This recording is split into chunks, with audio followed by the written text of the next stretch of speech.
આજે અહીંયા આગળ આમ આદમી પાર્ટીના વિરમગામ વિધાનસભાના પ્રભારી તરીકે કાંચનજી ઠાકોર ગામ લોકોની અનેકવાર આ ગામના ધાપાની જે હાલત છે એ વર્ષોથી આની યાદ છે એની એ ગામ લોકોની રજૂઆત પણ છે.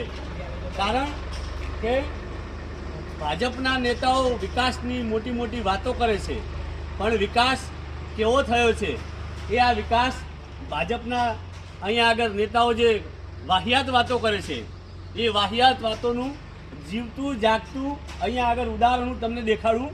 આ એક વિરમગામ વિધાનસભાની અંદર આવતું ભડાણા ગામ છે અને ભડાણા ગામની અંદરની પરિસ્થિતિ એ ગામના ઝાપાની જ આપ જોઈ શકો છો કે આ ગામના ઝાપાની જે પરિસ્થિતિ છે એ વર્ષોથી આની આ છે. અહીંયા આગળ ગામ લોકો ઘણી વખત પોતાની ઈચ્છા વ્યક્ત કરે છે પણ બોલી શકતા નથી. કારણ એનું એ જ છે કે એમનામાં ડર છે. ભાજપ સરકારે જે ડર પેસાડી દીધો છે એ ભાજપ સરકારનો ડર આ લોકોનામાંથી નીકળતો નથી. જે અમે ગામડે ગામડે ફરી અને લોકોના ડર કાઢી રહ્યા છીએ કે તમે બોલતા થાઓ, બંધારણ તમારો હક છે.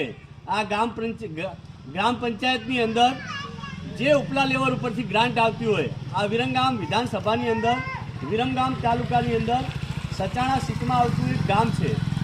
ઉપલા લેવલ ઉપરથી ગ્રાન્ટો મળે છે, પણ આ ગ્રાન્ટો ક્યાં વપરાય છે? ગામના વિકાસ માટેની વાતો કરે છે, પણ વિકાસ કેવો છે આ જોઈ શકો છો.